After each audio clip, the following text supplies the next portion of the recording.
Hey, it's good to be back. It's been a while, couple of weeks. Been doing a lot of research, a lot of study at the moment. I'm in the middle of doing a load of research on some military to civilian job role leadership transferable skills. I've been doing that at the moment. It's been pretty hectic, very involved, and some really interesting stuff, which I will talk about in future. But yeah, it's been taking up so much of my time recently. Um, Couple of things I've really noticed recently, and they're really interesting to me, and they do focus around the whole followership angle. Now, in looking at some of the literature I've been looking at, there's a few in particular I wanted to point out. Now, first one I want to mention is an article by, I'm going to struggle with these names, Valakangas and Okumura in 1997, and it was Why Do People Follow Leaders? A study of a US and a Japanese change program, the Leadership Quarterly. So, I looked at this and they were talking about key motivations. They said main three are utility, identity, and values. Okay. So they're talking about shared values. I did write some notes. I'm just reading through them. Sorry. So while the Japanese, they focus on the followers' corporate identity, the different approaches, the cultural and organisational kind of how the leaders operate, and then people will follow them. So it kind of the leader followers want to follow good leaders. Now I disagree with this. I do disagree with this completely. They do in the context where you are forced into a role. For example, your job. If you're in your job, you want a better manager. You do. If you are in the military, you want a better leader, a better commander, the person in charge, you want them to be better. You do. So yes, I agree with that, but that's not the majority of follower leadership type relationships. And I want to get to the difference in a second. Or should I? No. Let's look at number two first. Let's look at number two. So number two is by Maccabee in 2007, called The Leaders We Need and What Makes Us Follow. So in this, again, we're looking at followers quite a lot and the motivations of them, which is psychological transference, he talks about, where followers relate to their leader to someone who they if they relate to their leader like it was someone from their past, and they, for example, they find a leader who is similar to their, let's call it their best teacher at school, or their parent, if their parent was really what's the word, had quite an impact on them as a child. So Maccabee talks about how having someone that I suppose not nostalgic, but if you know that style of leadership and you can relate to it, that is what you're drawn to. And again, I do agree to a certain extent that if you are thrown into a situation where you have the choice of four leaders and that's it, you are probably going to pick the one that resonates with you the most, and it might relate to your past, and it might be something you're used to. So again, I kind of agree. Third one is by Rath and Conchi, 2008, which is about strengths-based leadership, great leaders, teams, and why people follow. So in this one's quite interesting. They surveyed over 1 million work teams, did over 50,000 in-depth interviews, and interviewed 20,000 followers worldwide. It's insane the amount of research these people have done, and they identify three main areas to good leadership. So they've said knowing your strengths and then also knowing other people's strengths and using them accordingly. Being able to assemble a team with being able to recognize people's strengths and then assemble that team accordingly again. And then being able to meet the basic needs of people that are under your followers, under your leadership. Now again, yes, but I have an issue with this. I do have an issue with this. And this is something that I have mentioned previously, and I feel like everyone needs to take a step back. So if you look at the different types of leadership, you've got leadership where is the book? I can't find it. My favourite book, which is The Prince by Machiavelli. I can't find it. I've got it around me somewhere, but I can't see it. But The Prince by Machiavelli. In that book, he talks about different ways that you acquire a leadership role. And it might be that you've taken it by force. It might be that you've inherited it. It might be whatever it might be. There's lots of different reasons. And I think this is the most important thing. How did you come about this leadership position? Were you working for an organization where you have a bunch of peasants or slaves and you are part of the elite and you are voted in by your peers in the elite? So the people below you don't get a choice. Or were you voted in, you're part of the slave community and you're voted in by your fellow slaves? Or is it that the slaves vote in their elite person? Or is it that the elite people vote in their favourite slave to be head of the slaves? So it's very, very different circumstances. For example, say you had that slave and master scenario. One of the slaves stood up and rallied everyone together. They killed all the masters and then they went out in the open. And now you need someone to build a community. The person who freed you might not necessarily be the best leader in terms of building a new community. So there's two different types. Then you've got as well the person who is in charge of, let's say for example, you have 4 elites who are all in charge of their own slave camp. But there is probably someone in charge of those elites as well. So you might have an elite who is in charge of those 4 lower elites, if that makes sense. And again, that's going to be a completely different type of leader. They might be very good at leading other elites, but they might not be very good at leading slaves. So anyway,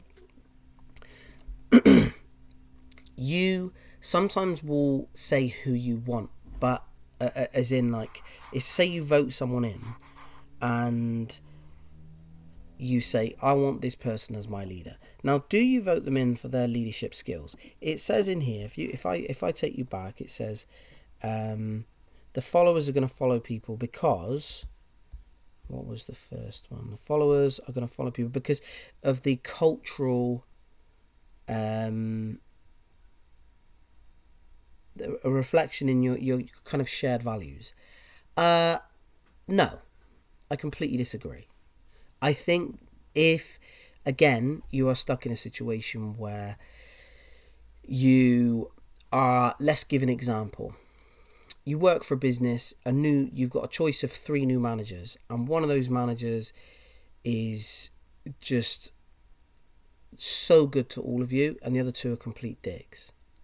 You're probably going to go for the one that's really good to you. But what if the one who's really good to you pays you really badly? Pays you £1,000, $1,000 a month, but they treat you really nicely. But the other one who treats you really crap is going to pay you 4 times that. So $4,000, £4,000 a month, whatever. What's your priority? What is it that you want? And I think this is where people have got leadership and management wrong. If you take this back to its raw element, so let's not go deep down the rabbit hole. We are going to look at this on a base level. So you're going to look at it purely on a surface level. And that surface level is, if you look at the word leader as purely a like a definition, the definition of the word, it is someone who people follow. And if you look at the followers, they are going to follow that leader. Now, again, they might not have a choice about who they're following, but the point is they are following that person. They might be following that person. Again, they might be slaves, but they're still following that person, maybe not out of choice. Now, here's the thing. The followers will, if they are following that person through choice, will always 100% of the time follow the person that benefits the followers. What's the word? What that follower wants, what they desire, their objectives. Let's call it objectives. So if the follower's objective is to go home early every day from work, they're going to pick someone to be in charge who lets them go home early from work. But if the follower's objective is to earn the most money, then they're going to follow the person who's going to help them earn the most money. And we look at politics today, if you have a leader like Trump who says a few years ago, let's build a wall to stop all the brown people coming up from Mexico, a lot of people will say, brilliant, we love that idea. And then they will vote for him because he is saying something that agrees with their belief system and their own objectives. We want that too. Now, if you can, as a leader, convince people that what they desire is what you have, you will be voted in. If, for example, you are the shop that, not even the shop, you are the mayor of a town who pays everyone in bananas, and the town over the road pays everyone in apples, but you convince everyone that they want bananas, who are they gonna vote for or go to or want to follow? The person who pays bananas. So you need to convince people, if they don't already want this, you need to convince people of what they want. And if Trump has convinced everyone that shutting the Mexicans out is the best thing to do, then he says that's what I'm going to do, then that's who they're going to follow. Now, I'll tell you what is absolutely genius about Trump and what he did in his first go at presidency, was he wore that hat that said, "Make America Great Again." Now, what does every American want? They want to make America, they want America to be great. And what is he saying by again? He's saying it's not anymore. It's so clever to basically say everything you've had previously has made America shit, but I want to make it great again. And everyone says, yes, because I'm patriotic and I love America, you are saying something that I want. I don't care who you are, but you want to make what I love great again. Now, not only is it what I love, but it's going to benefit me economically. It's going to benefit me, I don't know, in many different ways. Maybe how much I earn, maybe how cheap my fuel is, maybe how it might reduce my rent. But the point is, you are selling me the American dream. You are telling me that you're going to make America great again. That is what people will follow. Regardless of whether you are a great planner, regardless of where you share values, regardless of whatever it may be, people generally don't care. Now, because everyone has been convinced over hundreds of years in the Western world, or the Christian world, that Islam is the enemy, it's very difficult for people who are Islamic to come into a leadership position in charge of those Christian people. So you're kind of fucked from the off. It's very difficult. But having this whole situation where someone like Trump is saying, this is what I'm going to do, and everyone wants that, they're going to vote for him. And this is where I'm getting to the point with, it's all good saying that in these 3 studies that I've looked at, it's all, it's all great saying, well, people follow who, or to be a good leader, you need to know your strengths and you need to know your... No. Forget your strengths. If you sell everyone the dream and you sell everyone what they want, what they desire, and it's basic things as well. When I work on a construction site, if I'm managing a construction site, what's the 2 things people want? Do they want to do a really good job? Generally, the younger people know. What do they want? They want 2 things: to earn the most amount of money as possible and to finish as quick as possible so they can go home. That's the 2 things. There is absolutely nothing else they want. I could buy them food. They don't want it. I could buy them coffees and teas. They don't want it. They'll buy their own. All they want is to earn more money, go home quicker. That's it. You need to know what people want. And most people within a society want cheaper bills, to earn more money, comfort, happiness, more time off, less time working. They want good education, good health care system. So you want all these different things. And if you can sell people the dream, you're going to get voted in. And if you can deliver on those dreams, they will keep you in. That is the point. And it's not just in politics, it's in absolutely anything. If I go to, say I'm in a university and I want to be in the student union, and I think to myself, do a bit of market research, and I go and ask all the students, what is it you want? And every single one of those students says, we want a free bar on a Wednesday night. Cool. If I then go and say, as student union president, I'm going to ensure that we are going to have an open bar on a Wednesday evening, one Wednesday a month, because that's all we can afford, but we are going to have that. People are going to go, sweet, let's vote for them. Now it's up to the other person to come up with something that people want more. But if they turn around and say, well, we're going to make the library open for longer, and we're going to make the canteen open a bit earlier, and we're going to give you 3 choices in the canteen instead of 2. If people don't want that, they're not going to vote you in. So it's about giving people what they want. And a lot of people bullshit to do this. That's what politics and politicians do a lot of the time. They bullshit, they give you false promises. And this is, I find, the issue when it comes to voting. You listen to 5 different people from 5 political parties and you're like, you all sound great, but I don't believe any of you. That's the problem, because no one delivers. And that is where voting people in is very different from other forms of someone coming into power and being in a leadership position. Now, there is a bit of an issue if you're within a company and you are getting voted in by the people above you. So if you are, let's just say, the slave, like I said, you've got the elites and then you've got the slaves.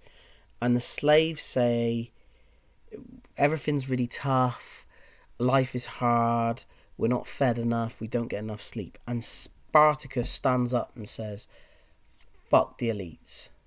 Everyone says, yes, Spartacus, I'm behind you. And Spartacus says to the elites, we need more food. This is bullshit. We need more sleep. Everyone follows Spartacus because they say he is saying something that I want. He doesn't get voted in. People just automatically follow him because he's saying something that everyone desires. Everyone wants, everyone believes in. That's everyone's objective, is to get those things. Now here's the thing. If if those elites are clever and they know that giving Spartacus those things and making a deal with Spartacus and saying, listen, if you get everyone to behave, we're going to give you an extra hour's sleep and we're going to give you an extra bit of food. And if Spartacus agrees, it is now his job to keep everyone under check and keep everyone kind of carry on working for the elites. And they kind of make that negotiation. But if the elites don't want that, what they might do is put someone in charge of the slaves, and this is what happens in most businesses, who is the biggest brown noser. But not only the biggest brown noser, but the person who is going to threaten them the least. So if you notice in a lot of companies, you get that, you do get the Peter Principle where people get promoted up to the point of their failure, and then they kind of get stuck where they're shit at their job when they should have stopped the one before. But this is different. This is people are shit at their job, but they get promoted because they're very good at making the people above them feel special, but also they're not a threat to them. So the people above will go, well, he's a thicko. He's not very good, but he follows us around like a little puppy. He's constantly showing us what he's doing, even though he's probably stealing other people's ideas. He's essentially a little rat.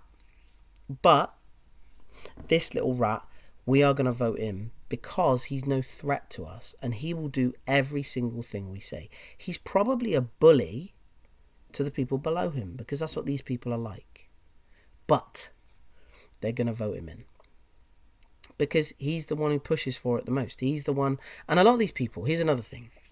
People who are good at their job will say, I work really, really hard to be good at my job. And I want to be the best. And I'm going to be overt with my success and my results and say, this is how good I am. That's it. Now this rat, the brown nosers, what they generally do, because of their personality type, won't be, say, this is what I do. What they will do is highlight all the mistakes everyone else is making. Well, this is how shit they are, this is how shit they are, and this is how shit they are, and this is how shit they are. They'll never say how good they are, but what they'll do is highlight how shit everyone else is. And what they make themselves is the only person that's not shit. Even though they usually are. So they don't big up how good they are because they can't, because they're not good. Instead, they just highlight everyone else's mistakes. And of course, everyone makes mistakes.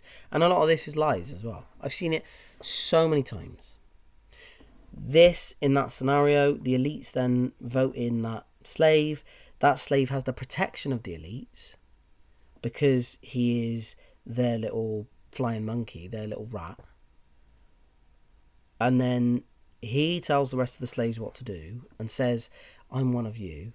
If you do this, you won't get punished. And then what he'll do is lie to the elites and say, oh, this, you know, because he's on the inside. Spartacus keeps saying stuff, so you lot need to kill Spartacus quickly. And they will. The elites will get rid of him because Rat Boy said so.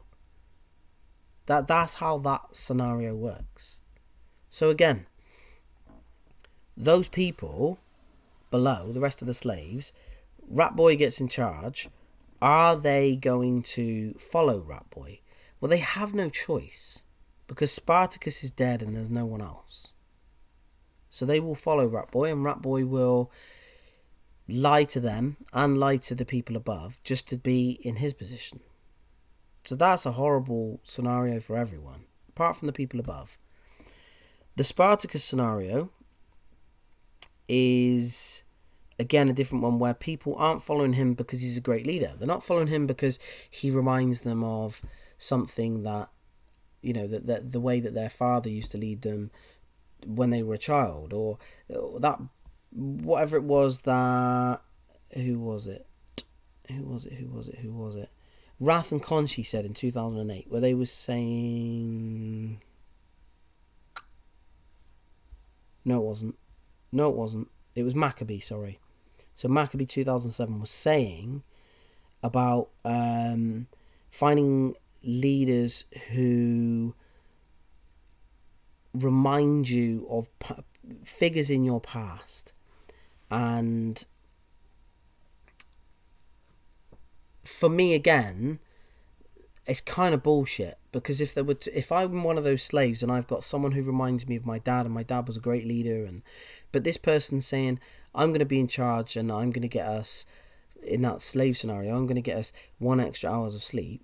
But then Spartacus stands up, and he's nothing like what my dad was like, but he says, I'm going to get us 2 extra hours of sleep and a bit more food. Well, I'm going to follow Spartacus, because what I want is more food and more sleep. So it's got fuck all to do with what the leadership style's like. It's got fuck all to do with his managerial style. Forget managerial style. It's bullshit. It's getting on my nerves that people keep saying all this stuff about how to be a great leader. No. The only way you are a leader is by telling people or giving people the objective that they all want. And telling them that is what you are aiming to do. Hitler, let's kill the Jews. And everyone says, okay. And that's what they do. So then everyone follows him. Churchill, let's not allow the Nazis to kill all the Jews. Everyone says, okay. And then they follow Churchill. But it's as simple as that. I think I've said this before. Say if Hitler was some camp little actor, and they said, excuse me, Adolf, or not even, let's call him, I'm trying to think of another German name. Fritz. They go, excuse me, Fritz, we need you to put on this act. You're one of the best actors in Germany or Austria, wherever. And we need you to put on this act. Here's your character.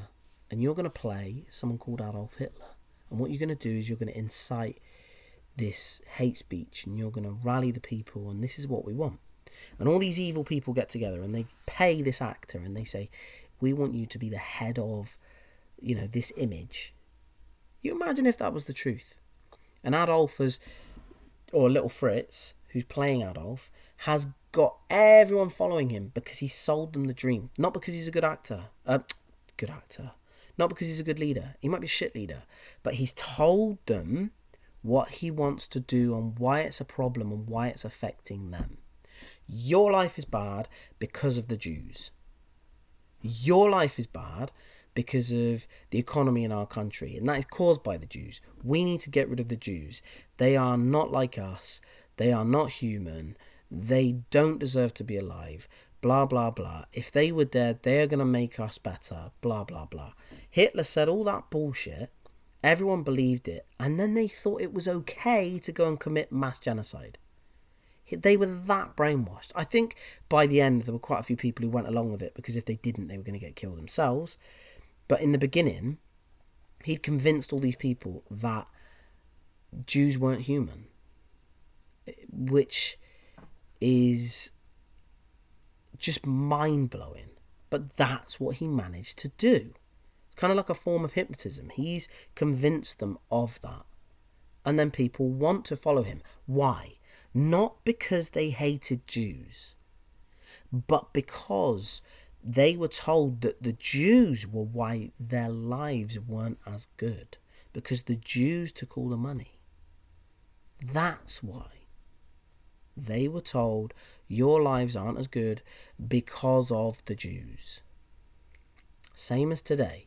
Everyone is always told our lives are worse because of all the illegal immigrants, because of all the Muslims and all this and all that. And there's so many crimes committed by Christian on Christian. Same as when you get white people killing white people. Doesn't make the news, but black killing black does. So you're inciting hatred, and you're painting an image, an unfair image. And then the other thing is, you're putting some of these people, minorities, into poverty, and then some of them, they can only resort to crime. I mean, no one's born bad. No one. That's a whole other subject. But let's just say, when Hitler was a little baby, he wasn't bad. He was an innocent little baby. And then he's kind of developed into just the absolute lunatic he ended up becoming.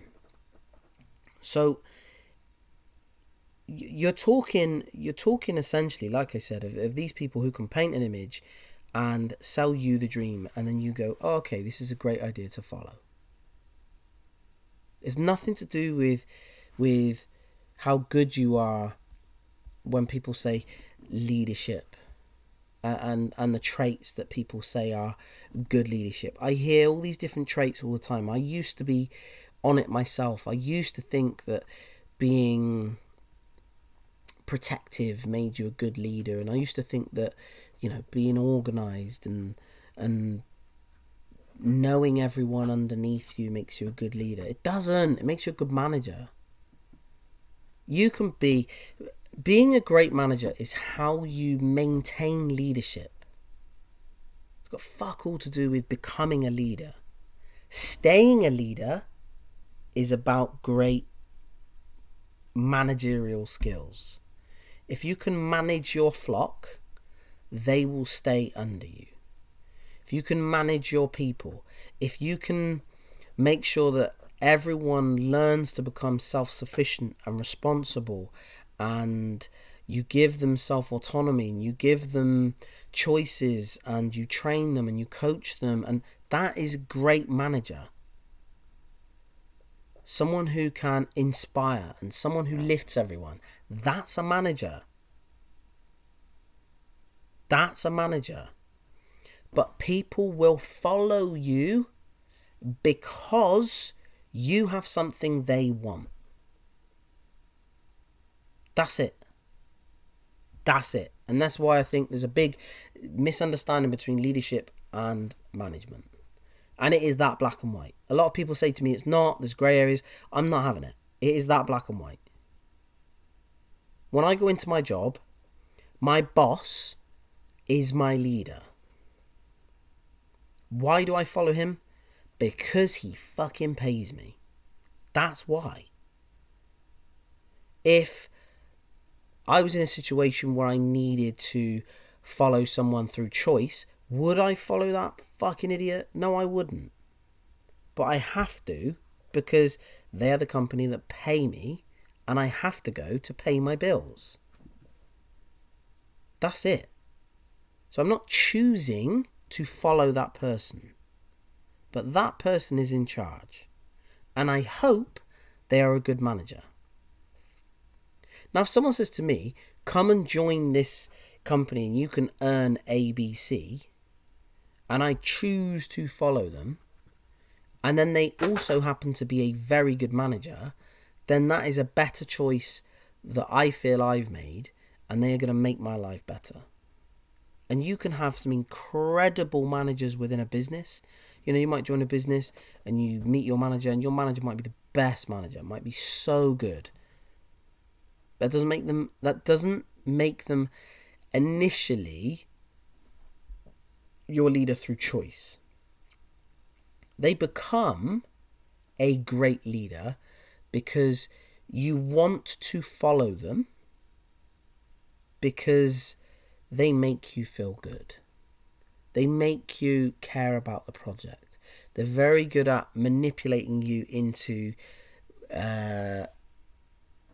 everyone being on the same wavelength. Prime example, Manchester United back in the day. They all wanted to win.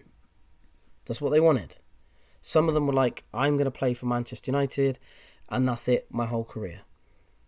I love Manchester United. Others might say, I'm going to follow Alex Ferguson wherever he goes. Others might say, I just want to win as many trophies as possible. Others might say, I want to earn as much money as possible. Here's the catch. Not everyone had the same desire. So if Alex Ferguson had left and gone to Tottenham, would some of those players have said, he's not relevant to me? No, some of those players, not all, but some of those players would have said, no. I play for Ferguson, not United. Ferguson could have gone, and there might have been other people that said, no. I play for United, whoever the manager is. This is my team. There are other players that might have said, well, Manchester United are winning everything. That's what I want. Say Ferguson went to Tottenham, left Manchester United and then Liverpool started winning everything, you might have had some players saying, well, I want to go to Liverpool. But then Chelsea start paying everyone the most. Some players would have gone, well, I want to go to Chelsea. So it depends on what those individuals' desires are. And that is a skill of a great manager.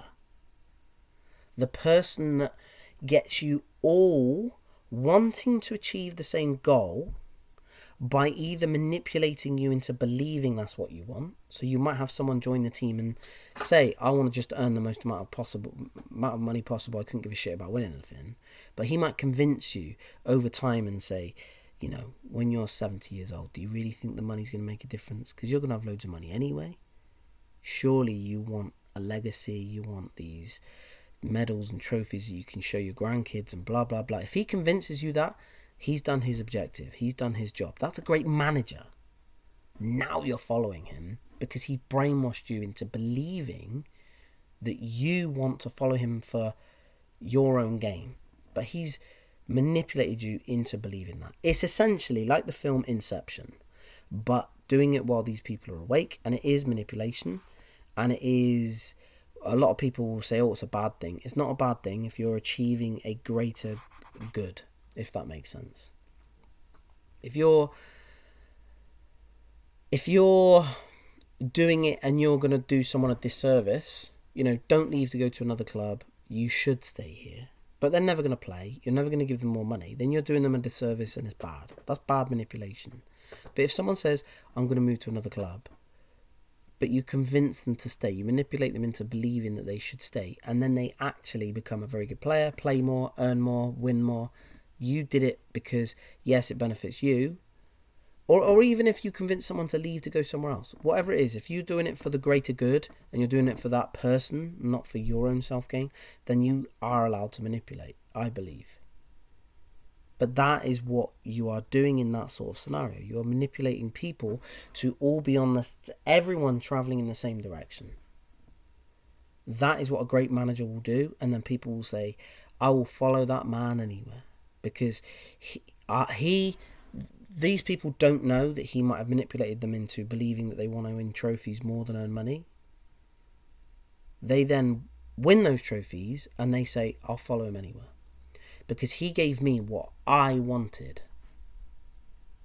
So those ones that originally said, I want to play for Manchester United my whole career. If he then sells them, then they've kind of, he's broken, not their trust, but he's broken their objective. He's let them down with their objective. And that trust is gone forever. But if that person wants to play for Manchester United forever and he says, there are better people out there, but I want to keep you forever because of your desire to play for the club, and he keeps you there, then you are forever going to be in his debt and you will forever look up to him as he is the greatest leader ever because he's given you what your desire was. People need to get this into their head. What is that person's desire? What is their objective? You as the leader, can you give them that? Therefore, you are a great leader. If you say to people, we're in a prisoner of war camp, and you turn around and you say to everyone, we're going to get out of here, we're going to escape. You escape. And everyone says, brilliant, best leader ever. You got us out. But if you say to everyone, we're going to escape, none of you are going to die, and some of you die, everyone will go, because you didn't come through on what you said you were going to do. Say you're going to do something, deliver, and then people will see you as the greatest leader, and then people will follow you, because then you might change your objectives, and then as long as it matches everyone else's objectives, similarly, you might convince them of something else. So say, for example, you said you wanted to leave the prisoner of war camp. And you said, okay, yeah, great example. You said, I'm going to lead us out of this prisoner of war camp.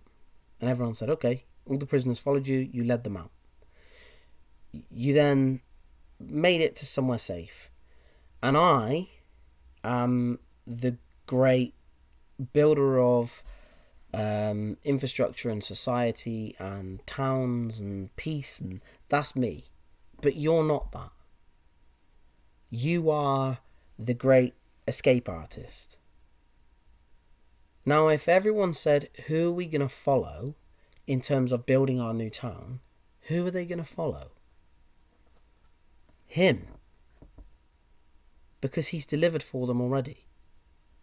Now, if he even said, I want all of you to follow him because he is the great builder of societies, people are going to follow me because he told them to. So essentially, they're still following his command. They're following me because he told them to. So not really following me. He could turn around one day and say, yeah, I've changed my mind, don't follow him anymore. And then by that time, they're all going to then follow him again. Unless over time I do deliver what I said I'm going to deliver. I'm going to deliver the town and make it safe and give everyone fresh water and food and blah, blah, blah. Eventually over time they'll then follow me because I've delivered on what I said. So it's about, what is that person's objective? Can you, what are you saying you're going to do? Are you going to deliver it? That is essentially it as a leader. I do not give a shit what anyone else says. It is not about how organised you are. It is not about how much motivation you have. It's not about getting people to use their own initiative. It's not about building confidence. It's not about coaching people. It's not about any of that. Leadership is not about that. That is great managerial attributes. That's how you maintain leadership. Keeping people happy, looking after them, gaining their trust, and then you can tweak what their desires are. You can play with what they desire because they trust you, and then you can deliver. So if people trust you, you manipulate them into believing that they want something that you know you can deliver. You then deliver it, and then you are the greatest, and they'll follow you anywhere. That's leadership. That is leadership. There are different types of manager, and I hate these things where people say, is it the Myers-Briggs? Where people say, what type of leader are you? That's not leader, it's what type of manager are you? I think mine's the commander. ENTJ. Again, I know a lot of people say they're bullshit, but the point is, that's the type of the type of manager you are, not leader. There is no such thing as a type of leader. There is one leader, one type of leader, and that is the type of leader that people either follow or do not. Are people going to follow you? Now, you might be, for example, a leader who says, I'm going to create a business that makes sure that all my workers only have to work 30 hours a week. Now, no one follows you in, for example, the whole of the African continent. Everyone says he's a shit leader. No one wants to work just 30 hours. What an idiot. But you then might go to South America, and in the whole of that continent, everyone says, absolute genius. Everyone wants to follow him because the desires of that culture are completely different. So you could be a great leader somewhere and a shit leader somewhere else, and you're exactly the same person doing exactly the same things. So it's the desires of your followers is what makes the difference as to whether you are a wanted leader who people are going to follow or an unwanted leader that people are not going to follow. And then, like I said, your managerial style will decide whether you achieve your goals, keep everyone happy in the meantime, and then maintain being in charge. That's it. That is it. That's basically what leadership is. And I think people overcomplicate it too much. And yes, there are 1,000 different types of manager. One leader. Someone who's followed, someone who's not. That's it. That's what I've been wanting to get off my chest. And that essentially is the definition of what a leader is. And it is going to take a lot to convince me otherwise. Because, yes, I've changed my mind a few times over the past 4 or 5 years. But for me, I think that's it. It's simplified. This is my E equals MC squared. I've simplified it and simplified it and simplified it to that. That's it. Are you promising people something that they want? That's it. Are you saying that you're going to do something that people want because it will benefit them? Do you deliver? Do you not? That's the difference between a good manager and a bad manager. It's got absolutely fuck all to do with whether you shout, whether you whip people, if people are happy to be whipped, but they want to earn tons of money, you're a good leader.